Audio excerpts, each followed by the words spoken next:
السلام علیکم، میں ہوں فیصل شہزاد اور آپ دیکھ رہے ہیں YouTube channel day with Faisal. امید ہے آپ سب لوگ خیریت سے ہوں گے۔ ویورز، آج ایک انتہائی دلچسپ ٹاپک لے کے آپ لوگوں کے سامنے حاضر ہوا ہوں۔ آج کا ٹاپک ہے جی عزم مسلسل۔ عزم مسلسل کیا ہے؟ ترقی یافتہ لوگ اور ترقی کی راہ پہ چلنے والے لوگ جب اپنے دماغ میں اپنی اچیومنٹ کو رکھتے ہیں اور پھر کوشش شروع کرتے ہیں تو بیرونی طاقتوں اور بیرونی رکاوٹوں کی پرواہ نہیں کرتے۔ ہر ایک چیز کو نظر انداز کر کے صرف اور صرف اپنا ٹارگٹ اپنے ذہن میں رکھتے ہیں اور اپنے کام سے مطلب رکھتے ہیں۔ میں بات کر رہا ہوں آج ایک لڑکی کی جو پولینڈ کے ایک غریب اور بیک ورڈ علاقے سے تعلق رکھتی تھی اور غربت کی انتہا تھی۔ وہ ایک امیر گھر کی چھوٹی سی بچی کو ٹیوشن پڑھایا کرتی تھی۔ اس بچی کا بڑا بھائی اس میں دلچسپی لینے لگا اور یہ بھی اس کی طرف مائل ہونے لگی۔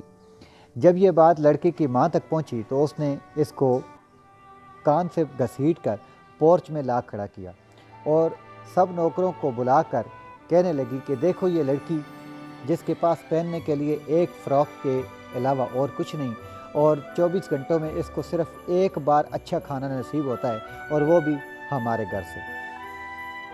یہ لڑکی میرے بیٹے کی بیوی بننے کا سوچ رہی ہے اور میرے گھر کی بہو بننے کا خواب پالے بیٹھی ہے۔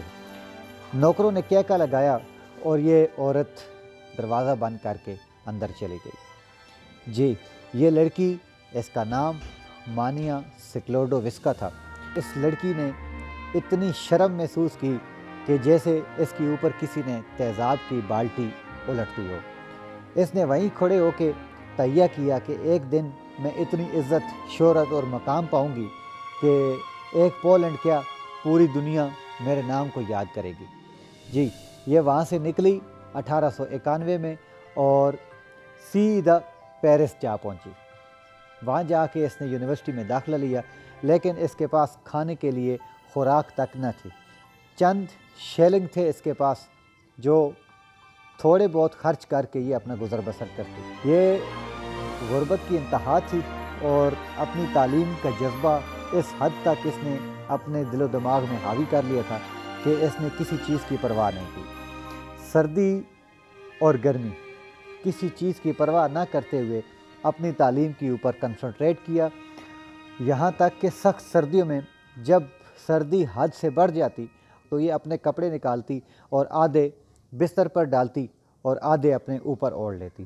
جب سردی پھر بھی نہ رکتی اور سخت سردی دسمبر کے مہینے میں اس سے سردی کنٹرول نہ ہوتی تو یہ اپنی کتابیں، میز، کرسیاں اور فرنیچر اپنے اوپر گرا لیتی تاکہ مجھے بستر کا احساس ہو۔ جی، یہ ہیں کامیابی حاصل کرنے والے لوگ اور یہ ہیں محنت کرنے والے لوگ۔ یہاں تک کہ یہ 20 گھنٹے پڑھتی اور 4 گھنٹے آرام کرتی، اور وہ 4 گھنٹے آرام بھی کیا کرنا کہ اکثر اوقات ان 4 گھنٹوں میں وہ کام کیا کرتی تھی۔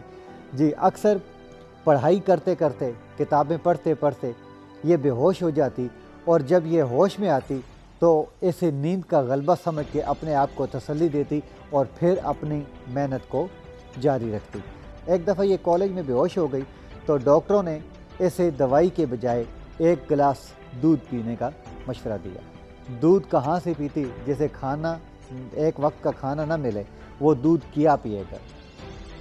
اکثر اوقات پڑھتے پڑھتے یہ بے ہوش ہوتی اور پھر اپنے آپ کو سنبھال کے پڑھائی میں مگن ہو جاتی۔ غربت کا عالم انتہا پہ تھا اور تعلیم کا جذبہ عروج پر تھا۔ ایسے ہی کرتے کرتے اس نے یونیورسٹی کے ایک سائنسدان پائری سے شادی کر لی۔ جی، وہ بھی مفلوق الحال اور اسی کی طرح غربت کی انتہا اور غربت کے مظالم سے لڑ رہا تھا۔ شادی کے ٹائم ان دونوں کا کل اثاثہ صرف 2 سائیکلز تھے۔ محنت کرتے کرتے کرتے جب اس لڑکی نے ایک ایسا ٹاپک چنا، کیونکہ یہ آپ کو بتاتا چلوں کہ اس نے فزکس پڑھنی شروع کی تھی، اور فزکس کے اندر اس نے ایک ٹاپک چنا، وہ یہ تھا کہ میں لوگوں کو بتاؤں گی کہ یورینیم سے روشنی کیسے بنتی ہے۔